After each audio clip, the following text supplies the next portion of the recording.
Bayangan pasang purnama datang lebih cepat dari biasanya. Di utara Jakarta, air asin merayap melewati tanggul, menyusup ke selokan, masuk ke dalam rumah. Di pesisir Semarang dan Demak, garis pantai mundur setapak demi setapak. Banyak orang yang bertanya, apakah Indonesia benar-benar akan tenggelam? Pertanyaan ini kelihatan dramatis, tapi jawabannya harus berdasarkan data, bukan kepanikan. Hari ini kita bedah faktanya. Selamat datang di Malas Ngedit.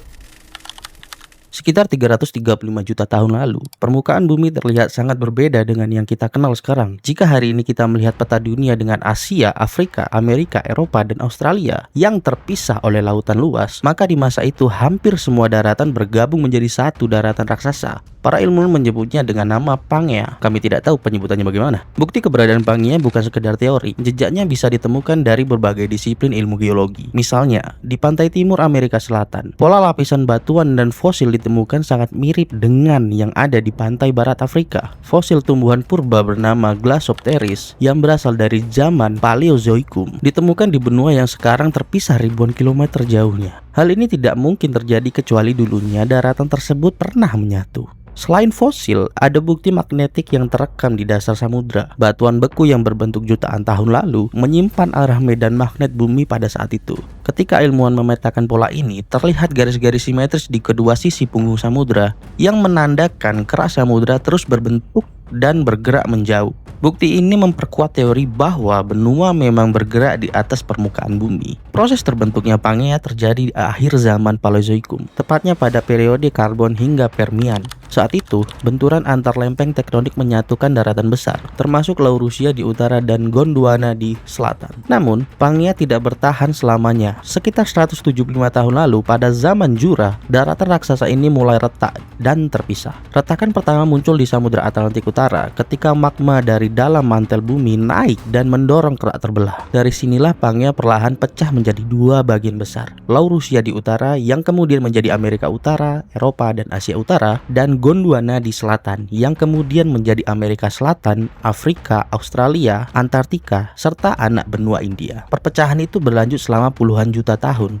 hingga akhirnya menghasilkan konfigurasi benua yang lebih mirip dengan kondisi saat ini. Proses ini dikenal dengan teori tektonik lempeng yang menyatakan bahwa kerak bumi terbagi menjadi beberapa lempeng raksasa yang bergerak di atas mantel panas dan plastis. Ada tiga gaya utama yang menggerakkan pergeseran benua ini. Pertama, arus konveksi di dalam mantel bumi. Panas dari inti bumi menciptakan arus naik dan turun di mantel, seperti air mendidih di dalam panci. Kedua, ridge push, yaitu dorongan dari punggung samudra tempat kerak bumi terbentuk. Dan yang ketiga, slap pull, yaitu tarikan ketika lempeng samudra yang lebih tua dan padat tenggelam ke dalam mantel di zona subduksi untuk menarik sisa lempeng di belakangnya. Artinya, pergeseran benua bukanlah sebuah kebetulan, melainkan bagian dari mekanisme alami bumi yang bekerja dalam skala waktu jutaan tahun. Dari situlah daratan yang dulunya menyatu akhirnya terpecah, membentuk benua-benua seperti sekarang.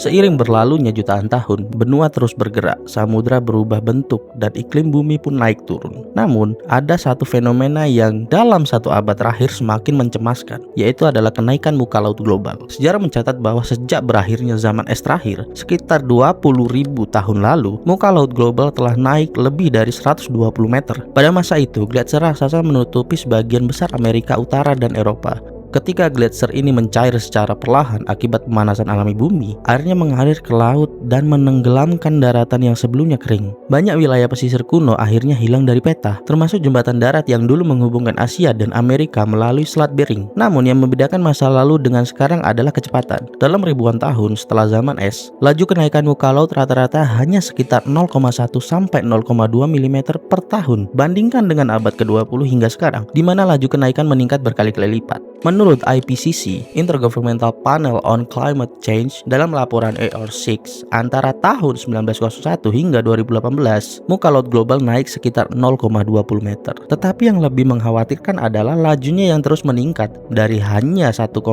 mm per tahun pada periode 1901 sampai 1971 menjadi 1,9 mm per tahun pada 1971 hingga 2006, lalu melonjak hingga 3,7 mm per tahun pada tahun 2006 hingga 2018. Mengapa bisa secepat itu? Sains menjawab dengan jelas, aktivitas manusia.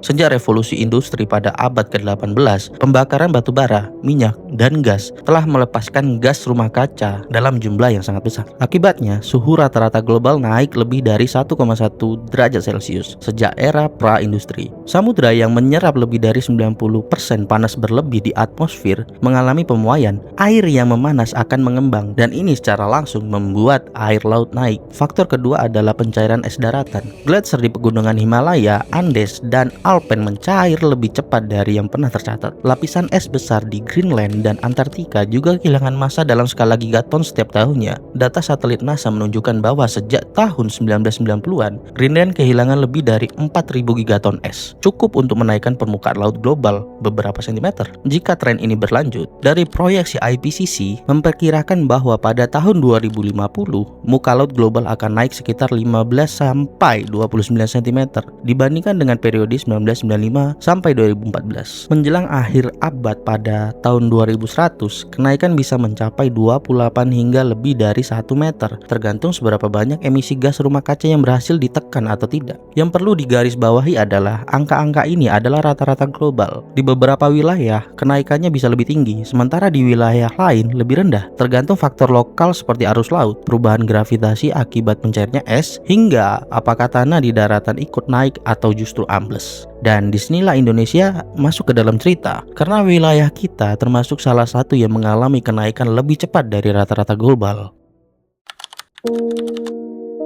Kalau kenaikan muka laut adalah masalah global, maka Indonesia adalah salah satu negara yang paling merasakannya. Sebagai negara kepulauan terbesar di dunia, dengan lebih dari 17.000 pulau dan garis pantai sepanjang lebih dari 99.000 km, sedikit saja kenaikan permukaan laut bisa membawa dampak besar bagi jutaan orang yang tinggal di pesisir. Menurut data satelit altimetri yang dianalisis oleh BMKG dalam periode 1993 hingga 2022, laju kenaikan muka laut di perairan Indonesia rata-rata mencapai sekitar 4 kurang lebih 0,4 mm per tahun. Angka ini sedikit lebih tinggi dibandingkan rata-rata global. Bahkan laporan terbaru BMKG tahun 2025 menyebutkan tren kenaikan ini sekitar 4,3 mm per tahun. Kalau kita hitung selama 3 dekade terakhir sejak 1990-an, kenaikan ini berarti 12 hingga 14 cm. Angka itu memang terdengar kecil, tapi di daerah pesisir yang datar, kenaikan beberapa senti saja sudah bisa membuat garis pantai mundur jauh dan banjirop semakin sering. Contoh nyata terlihat di Semarang dan Demak. Wilayah pesisir di Jawa Tengah ini mengalami banjirop hampir setiap bulan, dan sebagian desa di sana sudah benar-benar hilang dari peta karena ditelan laut. Data lokal menunjukkan bahwa selain kenaikan muka laut,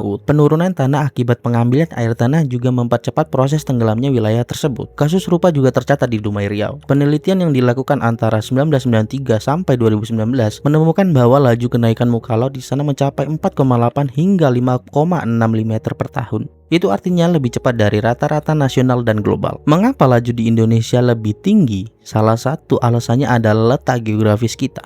Indonesia berada di wilayah barat Pasifik yang dalam beberapa dekade terakhir memang mengalami kenaikan muka laut lebih cepat dibandingkan Atlantik dan Samudra Hindia. Faktor lain adalah dinamika regional seperti arus laut, fenomena El Nino dan La Nina, serta pola angin muson yang mempengaruhi distribusi massa air laut di kawasan ini. Efek kenaikan ini bukan sekedar genangan air, ia membawa dampak domino. Air laut yang naik mendorong intrusi air asin ke daratan, mencemari sumber air tanah penduduk, tambak dan sawah di pesisir bisa terendam dan menjadi tidak produktif. Infrastruktur jalan, pelabuhan, hingga rumah-rumah warga harus ditinggikan berkali-kali. Semua itu membutuhkan biaya besar sementara ancaman tidak pernah benar-benar hilang. Artinya, meski angka kenaikan terlihat tanda kutip hanya beberapa milimeter per tahun, akumulasi dalam beberapa dekade sudah nyata terasa di Indonesia. Dan bila tren global terus berlanjut, maka tantangan di pesisir kita akan semakin berat. Dan disinilah muncul kasus yang paling sering dibicarakan, Jakarta. Setiap kali mendengar berita tentang Indonesia akan tenggelam, hampir selalu nama Jakarta muncul di barisan teratas. Kota megapolitan dengan lebih dari 10 juta penduduk ini memang sedang berada di garis depan krisis iklim. Tapi ceritanya lebih kompleks daripada sekedar air laut yang naik. Jakarta, khususnya di bagian utara, sudah lama dikenal mengalami banjirop yang rutin. Saat air pasang tinggi, terutama pada fase bulan purnama, laut dengan mudah meluber ke jalan-jalan, bahkan masuk ke dalam rumah warga. Tapi jika ditelusuri lebih dalam, ternyata penyebab terbesar bukan hanya naiknya muka laut, laut, melainkan juga karena tanahnya sendiri yang turun. Fenomena ini dikenal sebagai land subsidence atau penurunan tanah. Penyebab utamanya adalah pengambilan air tanah dalam skala besar. Sejak puluhan tahun lalu, jutaan warga Jakarta bergantung pada air tanah karena distribusi air bersih dari PDAM tidak merata. Sumur-sumur bor dipompa tanpa henti, membuat lapisan akuifer di bawah permukaan kering dan kosong. Akibatnya, tanah di atas perlahan runtuh dan turun. Data dari berbagai studi dan pemantauan resmi menunjukkan betapa seriusnya masalah ini. Menurut penelitian yang dilakukan oleh ITB bersama pemerintah Provinsi DKI, rata-rata penurunan tanah di Jakarta mencapai 3,9 cm pada tahun 2023. Namun di beberapa titik, terutama di wilayah pesisir Jakarta Utara seperti Muara Baru dan Pluit, penurunan bisa mencapai 10 cm per tahun. Kalau kita mundur ke catatan sejarah lebih jauh, sejak tahun 1980-an, laju penurunan di beberapa lokasi bahkan tercatat mencapai 20 hingga 80 cm per tahun pada periode tertentu. Angka ini terdengar ekstrim jauh lebih cepat dibanding kenaikan muka laut global yang hanya beberapa milimeter per tahun. Akibat akumulasi penurunan ini, kini sekitar 40% wilayah Jakarta berada di bawah permukaan laut, terutama di bagian utara. Artinya, daratan di sini lebih rendah daripada laut di sebelahnya. Tanpa tanggul dan pompa air raksasa, wilayah ini akan terendam secara permanen. Inilah yang membuat kasus Jakarta berbeda dengan kota-kota lain di dunia. Jika di Belanda atau Miami, ancaman utama datang dari naiknya air laut, maka di Jakarta, masalahnya adalah dikombinasi. Laut naik perlahan, tapi tanahnya turun lebih cepat. Dua faktor ini jelas akan saling memperparah. Data BMKG menunjukkan bahwa muka laut di Indonesia naik sekitar 4 mm per tahun, sementara tanah Jakarta bisa turun 10 kali lipat lebih cepat. Akibatnya, kenaikan relatif antara laut dan daratan terasa dramatis. Banjirop yang dulunya hanya terjadi sesekali kini datang hampir setiap bulan, bahkan saat hujan tidak turun sama sekali. Kondisi ini membuat Jakarta sering disebut sebagai salah satu kota yang paling rentan tenggelam di dunia. Laporan internasional seperti The World Economic Forum hingga Time Magazine berkali-kali menempatkan Jakarta sebagai kota dengan ancaman serius akibat kombinasi subsidence dan kenaikan air laut. Pemerintah sebenarnya sudah mencoba berbagai cara untuk menahan laju tenggelamnya Jakarta, mulai dari proyek tanggul laut raksasa atau Giant Sea Wall yang dikenal sebagai NCICD atau National Capital Integrated Coastal Development. Tapi semua langkah itu menghadapi tantangan besar, baik dari segi biaya, teknis maupun sosial, termasuk politik. Singkatnya, pertanyaan apakah Jakarta akan tenggelam? Pertanyaan itu tidak bisa dijawab dengan iya atau tidak. Faktanya, sebagian wilayah Jakarta Utara sudah berada di bawah permukaan laut. Air laut naik sekitar beberapa milimeter per tahun, tapi tanahnya turun beberapa sentimeter per tahun. Kombinasi keduanya membuat Jakarta seperti berpacu dengan waktu. Kita sudah tahu bahwa permukaan laut terus naik, baik secara global maupun di Indonesia. Tapi pertanyaan pentingnya adalah, apa yang membuat laut itu naik? Jawaban ilmiahnya sebenarnya sederhana, meski prosesnya kompleks. Ada 3 mesin utama yang menggerakkan kenaikan muka laut. Yang pertama adalah pemuaian termal. Bayangkan ketika air di panci dipanaskan, volumenya akan sedikit membesar. Hal yang sama juga terjadi di samudra. Sejak revolusi industri, suhu rata-rata global naik lebih dari 1,1 derajat Celcius. Dan lebih dari 90% panas air berlebih akibat emisi gas rumah kaca justru diserap oleh air laut. Artinya samudra kita bukan hanya menyimpan panas, tapi juga ikut mengembang. Dampak nyatanya adalah permukaan laut perlahan naik meski tanpa tambahan air baru. Mesin keduanya adalah pencairan es daratan. Ini bukan sekedar bongkahan es yang terapung di laut seperti gunung es di kutub, karena kalau es di laut mencair, volumenya hampir tidak mengubah tinggi air. Yang penting adalah es yang berada di daratan, gletser gunung dan lapisan es raksasa di Greenland dan Antartika. Data satelit NASA menunjukkan bahwa sejak 1990-an, Greenland sudah kehilangan lebih dari 4.000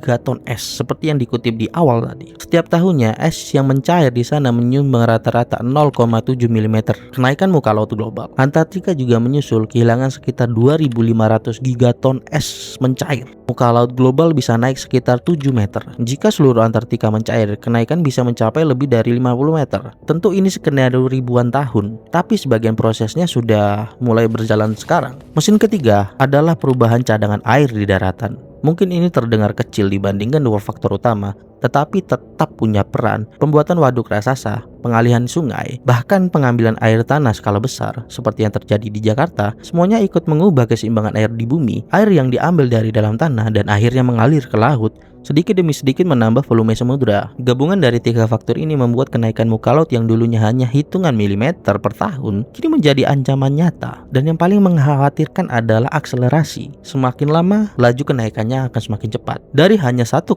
mm per tahun di awal abad ke-20, kini rata-rata mencapai lebih dari dari 3,7 mm per tahun. Itu artinya kita sedang berada di lintasan percepatan yang belum pernah terjadi dalam sejarah modern umat manusia. Ketika digabungkan dengan fenomena lokal seperti penurunan tanah dan badai ekstrim, dampak kenaikan ini bisa terasa jauh lebih parah dari sekedar angka. Itulah sebabnya para ilmuwan memperingatkan, jika tren ini tidak dikendalikan, banjir pesisir yang dulunya hanya terjadi sekali dalam 100 tahun bisa berubah menjadi peristiwa tahunan sebelum abad ini berakhir.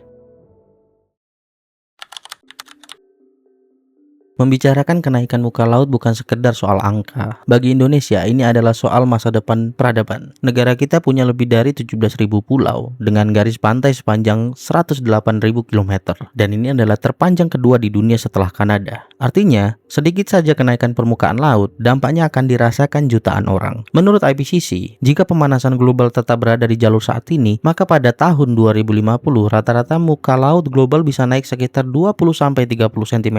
Sekilas terlihat kecil, tapi di negara kepulauan seperti Indonesia itu sudah cukup merubah peta. Mari kita ambil contoh paling nyata, Jakarta. Data dari Badan Informasi Geospasial atau BIG menunjukkan bahwa Jakarta tenggelam dengan laju 7,5 hingga 10 cm per tahun akibat penurunan tanah. Jika ditambahkan dengan kenaikan muka laut, maka dalam 30 tahun ke depan sebagian besar pesisir Jakarta Utara diperkirakan akan hilang di bawah air. Faktanya, laporan World Bank tahun 2021 menyebut bahwa Jakarta bisa menjadi kota pesisir dengan resiko tenggelam terbesar di dunia. Bukan hanya Jakarta, kota-kota besar lain seperti Semarang, Surabaya, dan Pekalongan juga menghadapi ancaman serupa. Pekalongan misalnya, sudah sering mengalami banjir rob hingga masuk jauh ke pemukiman. Sebagian besar warganya bahkan terpaksa meninggalkan rumah mereka yang berubah menjadi rawa. Namun ancaman paling serius bukan hanya banjir, melainkan hilangnya pulau-pulau kecil.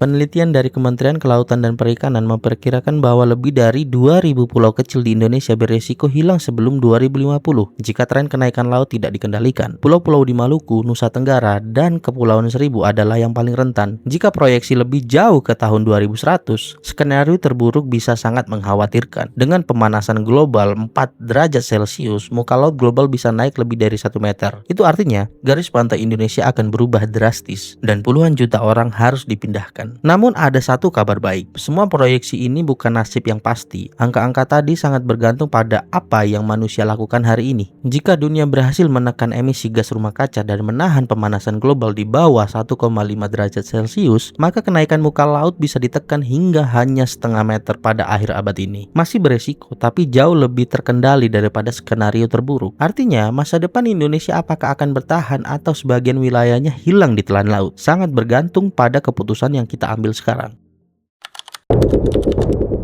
Bayangkan tahun 2100, satu abad sejak hari ini, anak-anak yang lahir sekarang akan hidup di masa itu, menyaksikan dunia yang mungkin sangat berbeda dengan yang kita kenal hari ini. Pertanyaannya adalah, apakah Indonesia masih akan terlihat sama di peta? Ataukah sebagian wilayahnya sudah hilang di telan samudra? Jika skenario terburuk terjadi, maka banyak kota pesisir yang kita kenal hari ini hanya akan menjadi nama dalam buku sejarah. Jakarta Utara bisa berada di dasar laut, Pekalongan mungkin tinggal kenangan, pulau-pulau kecil di Maluku, Nusa Tenggara, dan Sumatera bisa lenyap satu persatu, seperti mitosnya Atlantis. Bahkan, beberapa penelitian menyebutkan bahwa identitas Indonesia sebagai negara kepulauan bisa terancam. Tanpa pulau-pulau kecil, batas wilayah Indonesia juga bisa berubah, mempengaruhi geopolitik, ekonomi, hingga kedaulatan negara. Namun, di sisi lain, sejarah manusia selalu diwarnai oleh adaptasi dan perlawanan. Dari zaman ketika manusia harus bertahan melawan gletser zaman es, hingga era ketika benua terpisah oleh samudera luas, manusia selalu menemukan cara untuk bertahan. Di beberapa kota pesisir, teknologi tanggul laut raksasa mulai dibicarakan. Di Belanda, sistem seperti ini sudah melindungi jutaan warganya dari banjir. Indonesia pun merencanakan hal serupa dengan proyek Giant Sea Wall di Teluk Jakarta. Meskipun penuh dengan tantangan, tapi teknologi saja tidak cukup. Kebijakan, kesadaran publik, dan perubahan gaya hidup global menjadi kunci utama. Karena faktanya, masalah ini bukan hanya tentang Jakarta, bukan hanya tentang Indonesia, ini tentang dunia. Ini adalah masalah global. Samudra tidak mengenal batas negara. Apa yang mencair di Greenland akan sampai ke Teluk Jakarta, dan apa yang mencair di Antartika akan menenggelamkan rumah di Semarang. Jadi, pertanyaan sebenarnya bukan hanya apakah Indonesia bisa bertahan, tapi juga apakah kita umat manusia mau bertindak sebelum terlambat. Sejarah benua yang dulunya menyatu, es yang mencair, laut yang perlahan naik, semuanya mengingatkan kita bahwa bumi selalu berubah. Bedanya seandainya kali ini kitalah yang mempercepat perubahan itu. Dan pada akhirnya, jika Indonesia benar-benar tenggelam, maka yang hilang bukan hanya tanah dan pulau, tapi juga bagian dari jati diri kita sebagai bangsa maritim. Pilihan ada di tangan kita sekarang. Apakah kita akan menjadi saksi kehancuran itu, atau kita akan berjuang agar anak cucu kita tetap punya daratan untuk dipijak? Sampai jumpa di Malas Ngedit selanjutnya.